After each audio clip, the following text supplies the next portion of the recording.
Hey everyone, we're in another AI conversation. Today I'm joined by Doc Pam. Hi, Doc Pam. Nice to finally get to talk to you online at least.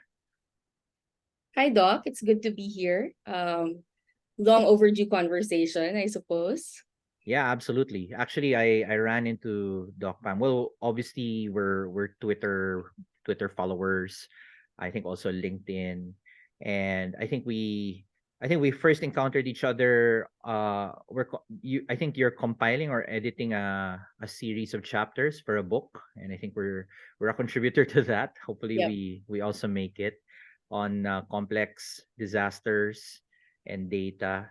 Yeah, but I actually wanted to kick off this chat with Doc Pam because she brought up, I think, in the context of that chapter that we were working on, a term called data feminism, which is a term that we don't really encounter a lot.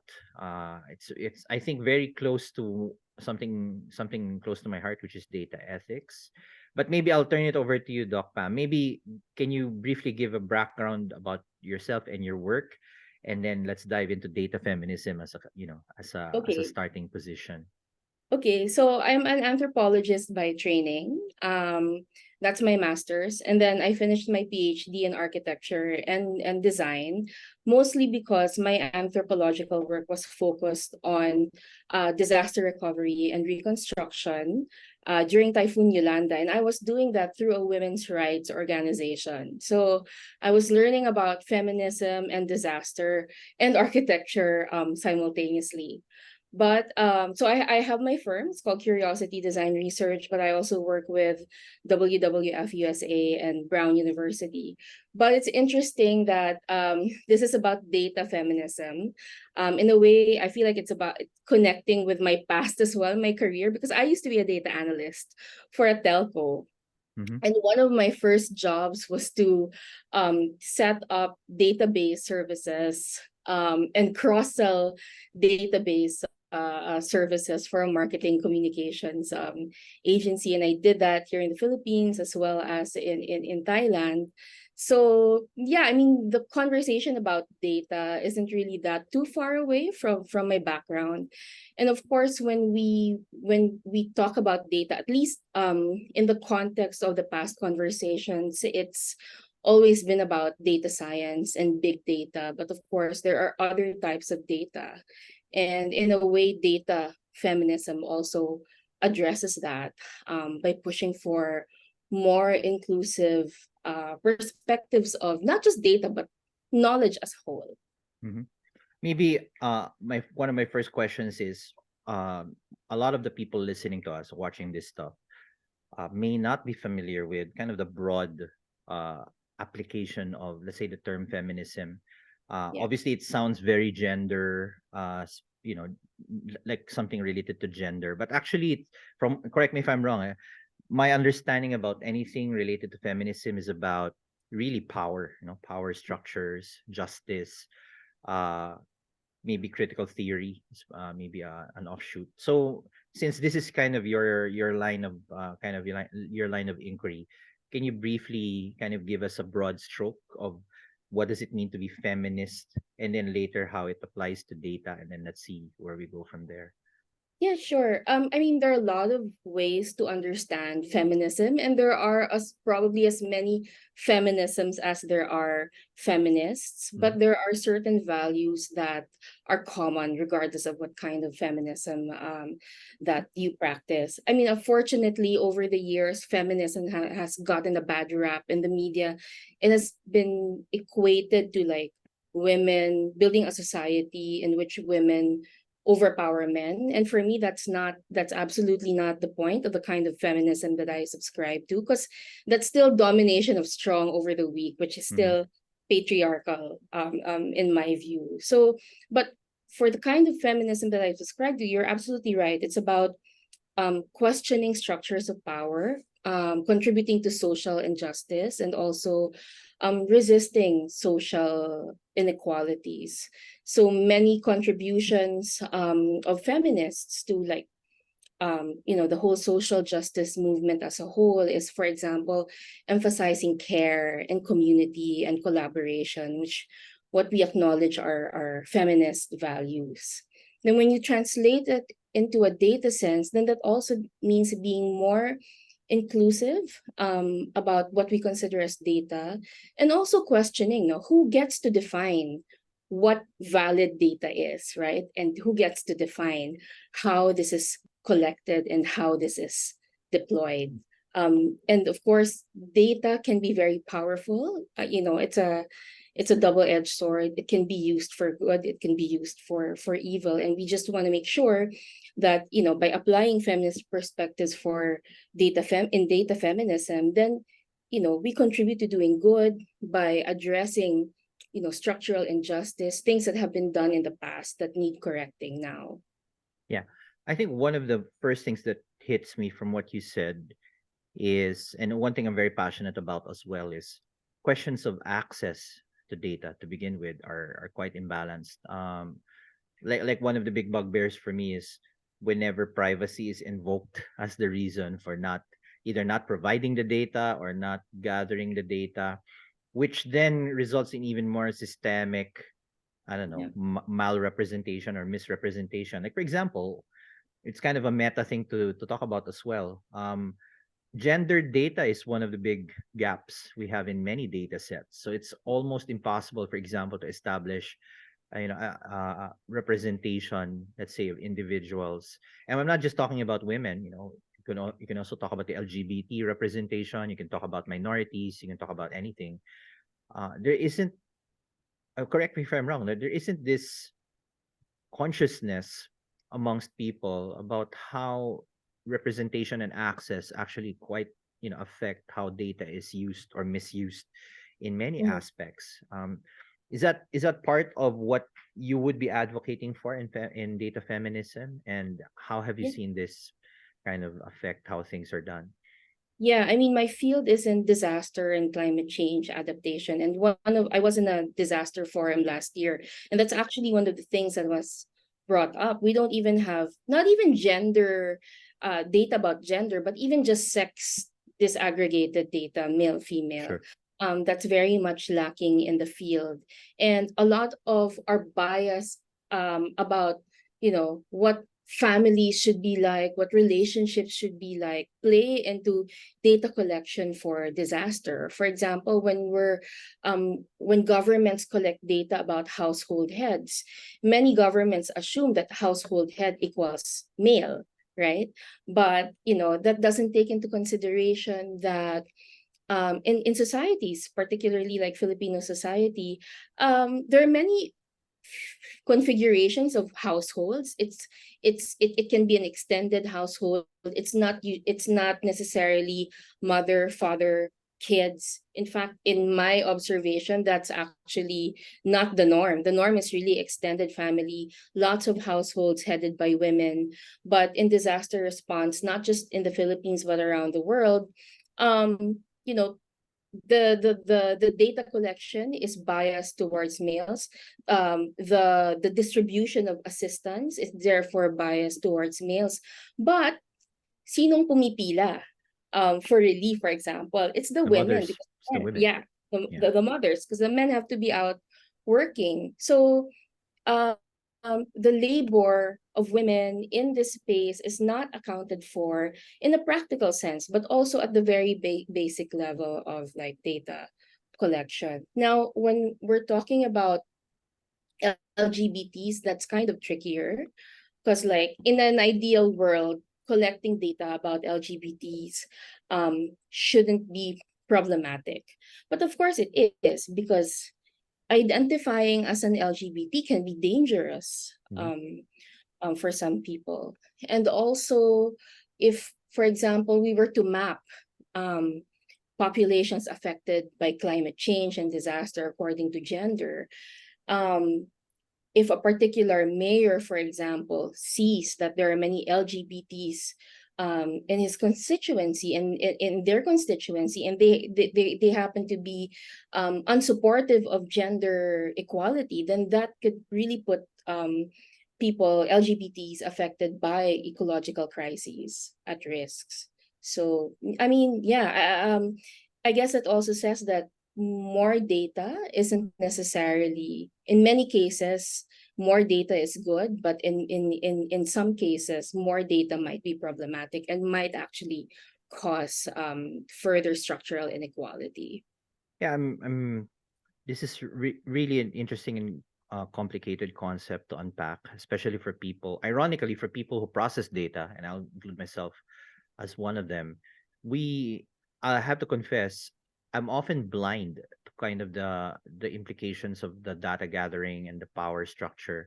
But I think even unpacking the nature of, let's say, data work itself, where when we're talking about how women are underrepresented, let's say in technology in general, I want to argue that as a subset of technology, data and analytics, for me at least, feels a bit more balanced. I think there are a bit more women in that in that Mhm. subsection compared to, let's say, web development. Mostly men. But I also want to bring up a question of privilege. It's not everyone has the ability to process data. Not everyone has an internet connection. Mhm. How has you have you seen that in a way negatively or skew kind of interventions, let's say in disaster, in your disaster, in your field in disasters? How has kind of unequal access or an unequal privilege regarding data kind of skew any attempts Yeah, to understand the problem? yeah. Like, I mean, it's well known naman, no, that most of the communities that are greatly affected by climate change and disaster are the poorest communities. They usually belong to sixth class municipalities that really have no resources for data collection.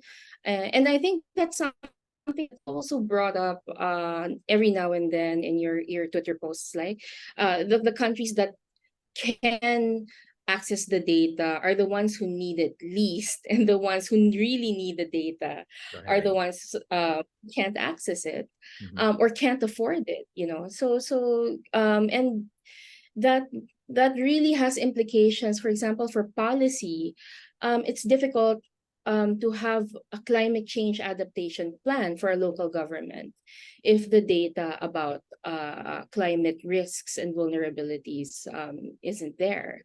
And if the policy isn't there, then it's difficult to mobilize the budgets and the resources for preparedness and resilience. So and then that goes on and on, right, in terms of how that impact snowballs to really deeply, at the really deeply personal level of like homes and livelihoods and relationships.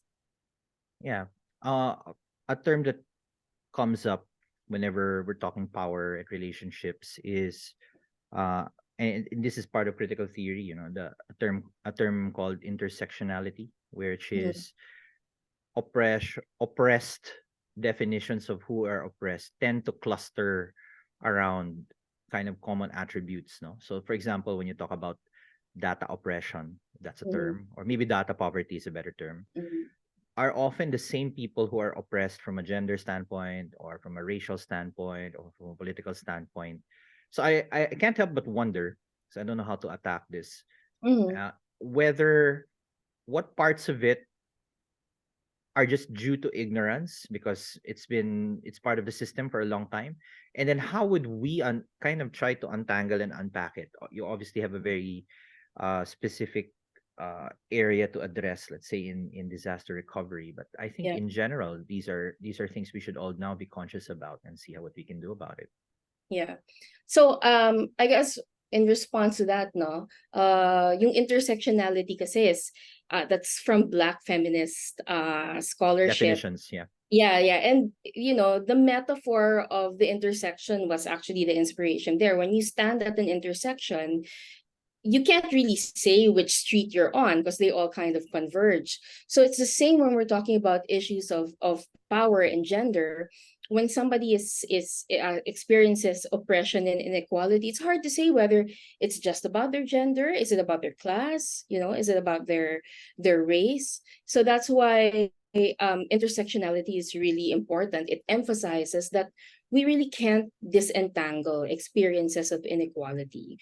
We have to take them as messy as they are, and as uncomfortable that messiness may make us feel. Well, that's a reality, and we need to embrace it. I don't have a direct answer to your question, but I have a story, Mm-hmm. which is basically probably one of the more transformative experience that I've had as a feminist and a disaster researcher. And this was, and I tell this story a lot of times because a lot of people can learn from it. It was after Typhoon Haiyan and our women's rights group, because we were a women's rights group, the mandate that was given to us by our international donor was to prioritize response and recovery, to prioritize vulnerable women in response and recovery. So we went to all these barangays in Leyte, and we started to collect information about women's vulnerability, which, you know, in a conventional sense, that's who are your senior citizens who are women, who are your PWDs, people with mental disabilities, women who are pregnant. So that's the standard categorization of vulnerability data for disaster. And we started to collect that data because we needed to prioritize particular women-headed households for rebuilding housing. And we were a small NGO, and we could only afford a few units. So we had that data, and we started planning for housing reconstruction. And then when we started to go to the different barangays with our beneficiaries list, and you know, start to announce that, hey, you were selected because based on our data analysis and whatever, you will now be given housing assistance. And there was a huge backlash in one barangay that our staff went to. Like the men in the barangay, about 25 of them, they all banded together. They had metal pipes and wooden sticks, and they were ready to drive our staff out because they were saying, and I totally understand where they're coming from, you know, lahat naman kami nawalan. Every single one of us, you know, has lost something in this typhoon, not just women, but also men. So why are you prioritizing women? So that was, you know, a big turning point for us. We had to rethink our notions of vulnerability, our notions of what data embodies this vulnerability. So to make the long story short, we implemented a more gender equal program in that particular setting, and then we had a chance to start anew in a different province. And then we said, okay, let's take a step back. Let's not be the ones to define vulnerability, because it seems like our definition of vulnerability, you know, following the usual UNHCR and sphere standards, it clearly needs revisiting and localization. So when we went to the next province, we said, okay, this is our definition of vulnerability. So we went through our list of, you know, PWD seniors, and we need to prioritize vulnerable communities for this response. What is your definition of vulnerability? So we asked the community to define what vulnerability was, and they said, well, that's easy, because it was the people who were living in upland barangays and island barangays who had the most difficulty reaching the town center to get medical and food assistance. So if you were to ask us who needs the help most, it's not really the women who are living here in the town, but the women who live in those areas. You know, not just women, but just the entire population, basically. So we said, okay, so if this is your definition of vulnerability, in the past, we have recommended, you know, to build individual housing units. What is the appropriate structure to build? Considering that, so we were transparent now. This is the total funds that we have. How should we spend them? So instead of, because maliit lang yung budget, instead of building a few housing units for what we had conventionally defined as vulnerable women, they opted for an evacuation center. so that the upland and island communities could go there during times of impact, but during times of non-disaster, then that could be used as a community center by the rest of the community living in the mainland. So for me, that was really the experience that made me really believe in the effectiveness of community participation and inclusivity when we define these basic categories that we take for granted, like vulnerability. And if we hadn't consulted the community, then we would have been stuck with these conventional definitions. And what the community has actually taught us was to look at vulnerability from an intersectional lens. It's not just pregnant women or senior citizens, but it's women living in an island and upland context. So the geographic dimension of vulnerability was something that was built from their local knowledge and not something that we knew instinctively as outsiders to the situation. And I think, this isn't an example of data per se, but just the lesson of being inclusive and integrating knowledge in data science initiatives.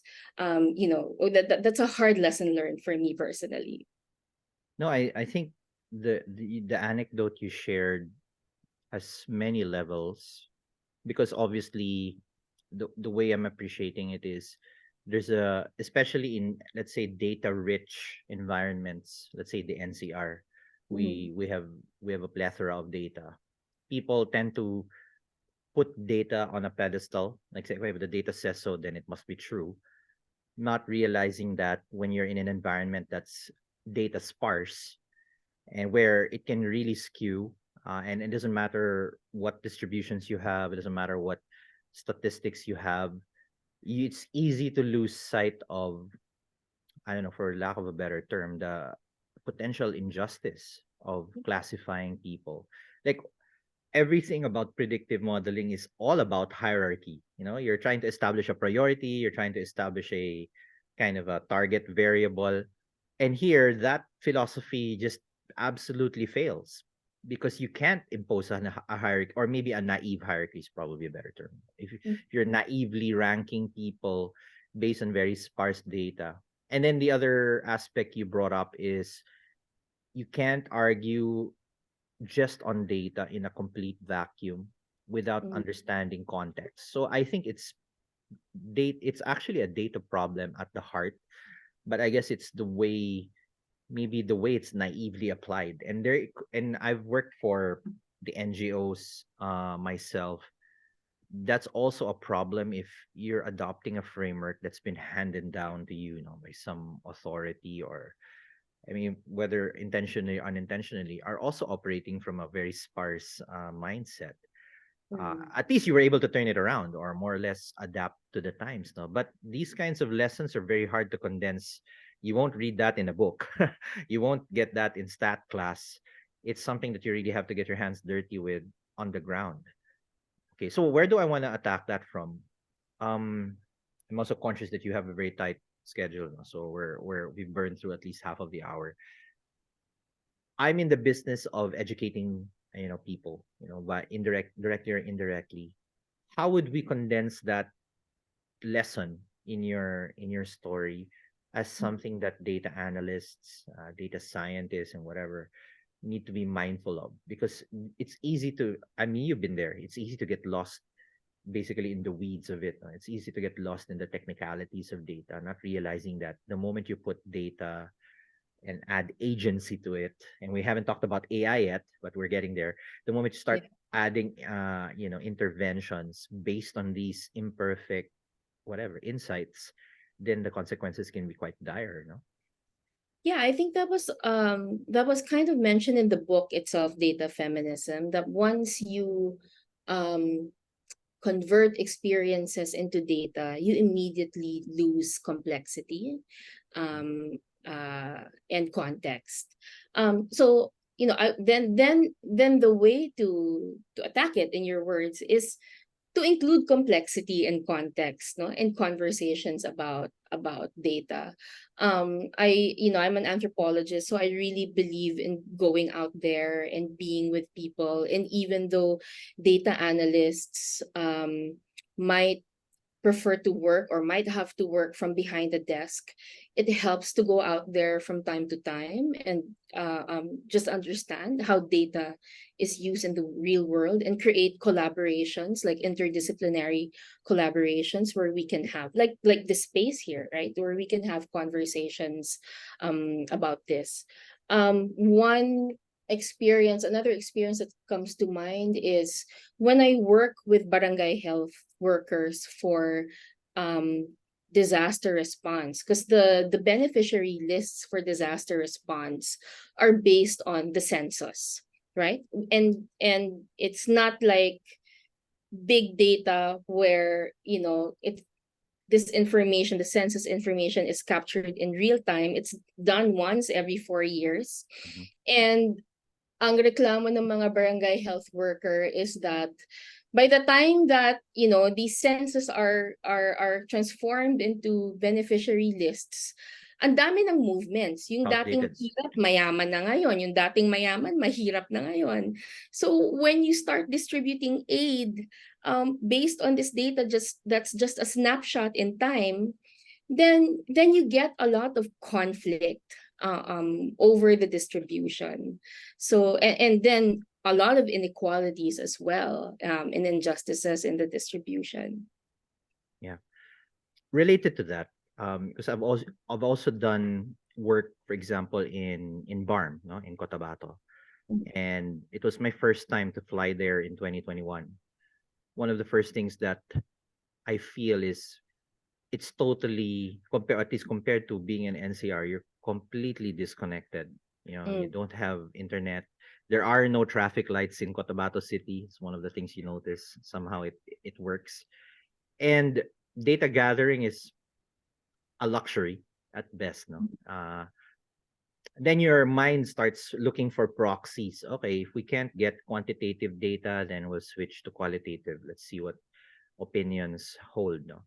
So what I want to attack now is this concept of narratives, no? And that's a big part of data storytelling nga is a term. So a big part of being a data analyst is weaving stories and narratives, which may or may not actually there's two problems there. Number one, the narrative may not fit the data, and second, the narrative that fits the data may not actually be a good narrative to use.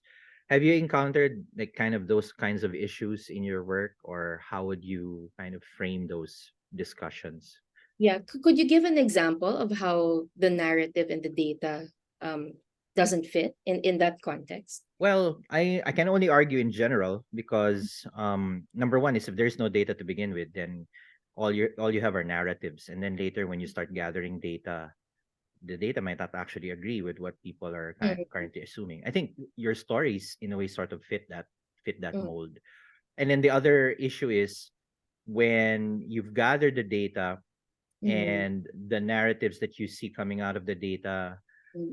don't fit now the paradigm that you want to the paradigm that everyone accepts. Yeah, yeah. So it's kind of like in stat you have issues with outliers. What do you do with the outlier? Do you just delete them because they don't fit the curve, or only to find out later pala the outlier is the story and you're only capturing a very small subset? That's why it only looks like an Yeah. outlier at first. I don't know. That sounds too abstract.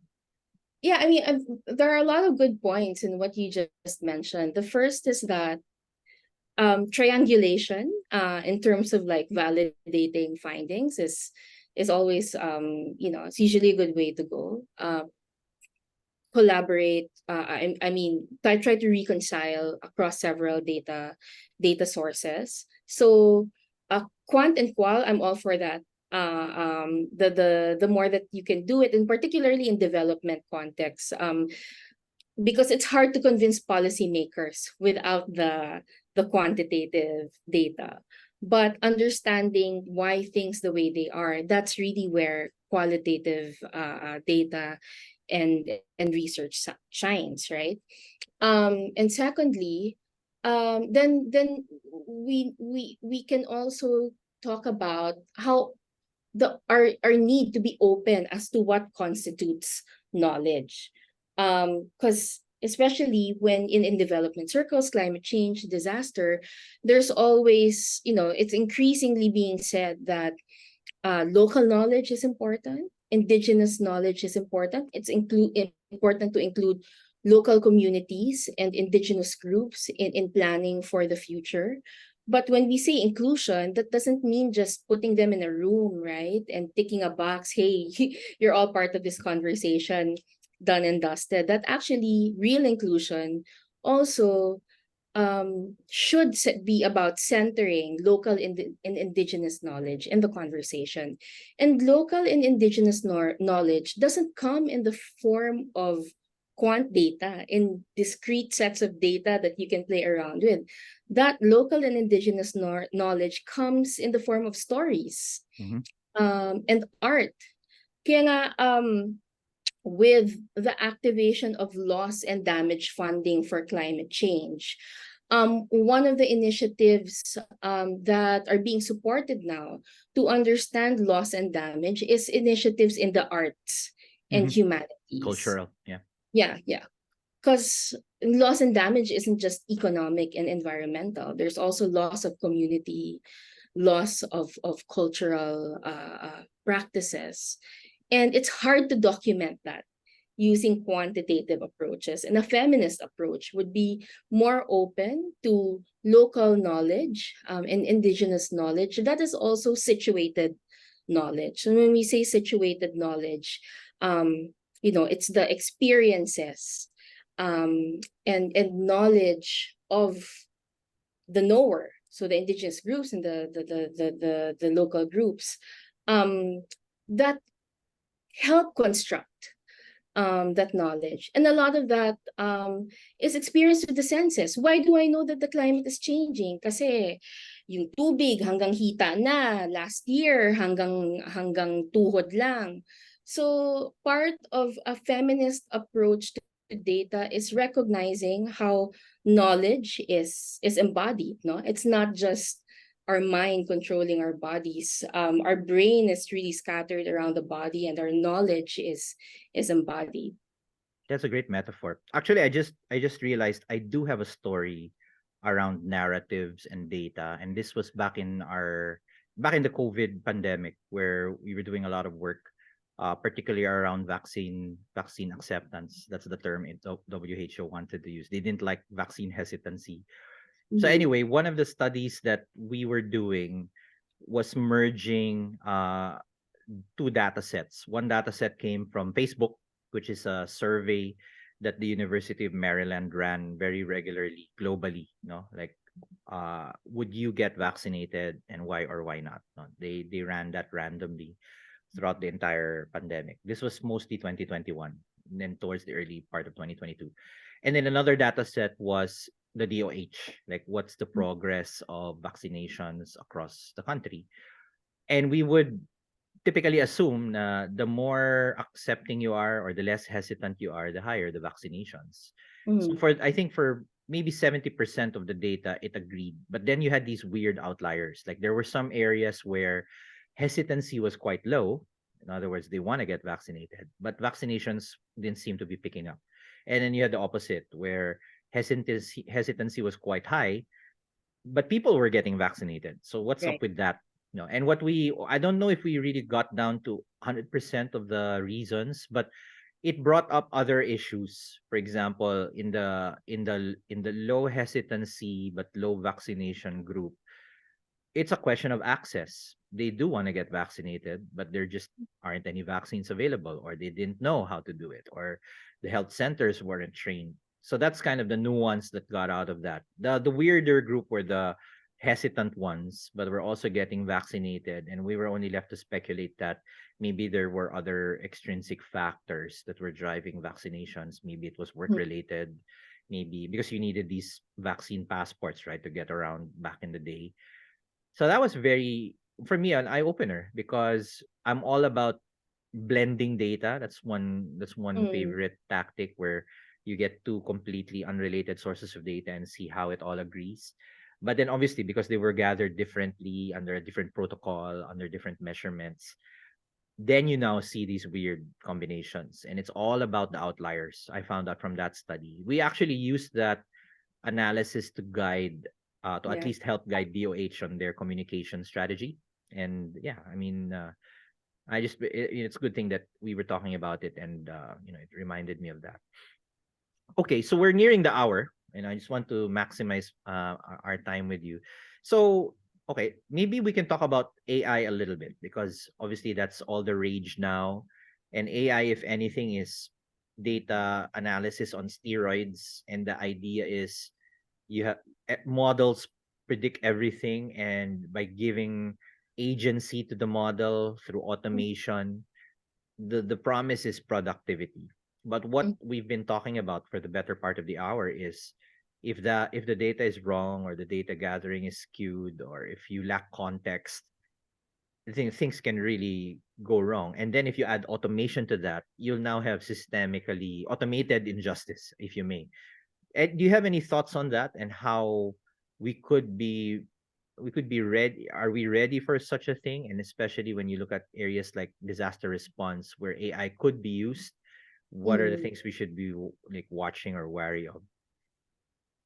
Yeah, I mean, I was part of a forum way back in 2019 in Thailand that actually discussed a test case of using AI and humanitarian response in the Philippines. So, of course, there were data scientists there, and there were some of us from the social scientists, and it was a good discussion. I think that AI can help in the sense, in a certain sense, reduce complexity during times of impact.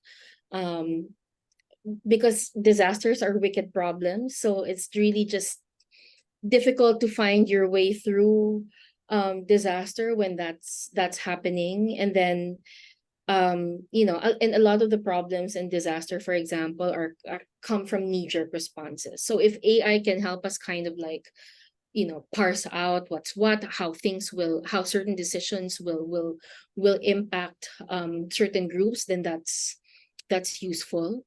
But also it also raised a lot of moral questions. Like, for example, if in a disaster simulation, if the algorithm tells you that, if your algorithm is based on, for example, saving the most densely populated area, Mm-hmm. right? Or sending assistance first to the more densely populated area, then what about, for example, indigenous groups who are Mm-hmm. already experiencing a lot of oppression and structural inequality, and are more you know, dispersed, and live in hard to reach areas. Therefore, it's also more difficult for them to access assistance. So, all those kind of moral questions come up. And then also, what also came up there was the importance of participation and transparency. Um, in disability movements and disability studies, there's this phrase, nothing about us without us. Mm-hmm. And I think that applies to not just people with disabilities, but also a lot of people who are experiencing poverty and are affected by crises. Their experiences and knowledge tend to be the most ignored and deprioritized when decision making happens. But they're the ones who have to bear the consequences of wrong decisions. But I also think that for this kind of transparency and participation to happen, we also need to demystify AI. Certainly. Because there's this term from architecture, yata, no? It's called haunting. It's when Hunting. technologies that we don't understand start to uh be integrated in our lives, and then because we don't understand them, then we attribute magical powers to them, Mm-hmm. right? So it's either you're super scared, or you have blind faith in what they can do. And we want to arrive at that balance, right? Where we can acknowledge the potentials of some technologies, but also be critical of, whatever negative impacts they may have on society. So with participation, there should be a lot of education as well. And I mean, that's what I also appreciate about the efforts that you're doing in the public sphere. Like, you're trying to actually demystify AI, for a lot of people for whom the technology could easily become a haunting, right? For them, yeah. And so, if we want to demystify it, then that of course requires um interdisciplinary collaboration as well, in order to be able to translate what these technologies can do, and also understand how they might affect the lives of those who have the least.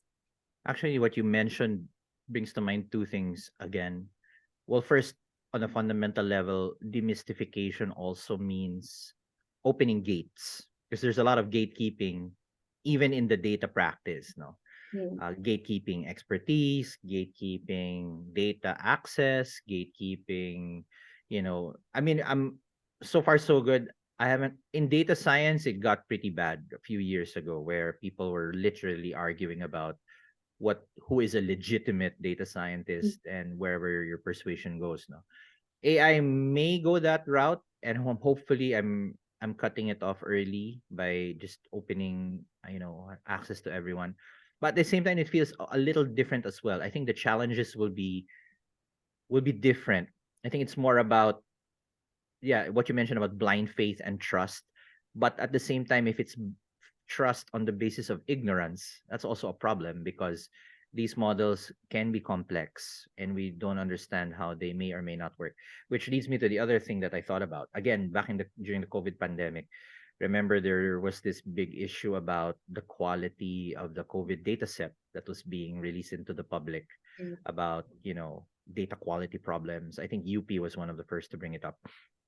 And I remember a very prominent data practitioner came out to the public to defend the work being done, and Mm. arguing on the basis of statistical significance. Like, okay, yes, there are errors, but we're looking at less than 5 or less than 1% error rates. No, and I felt that sounded like an academically sound argument.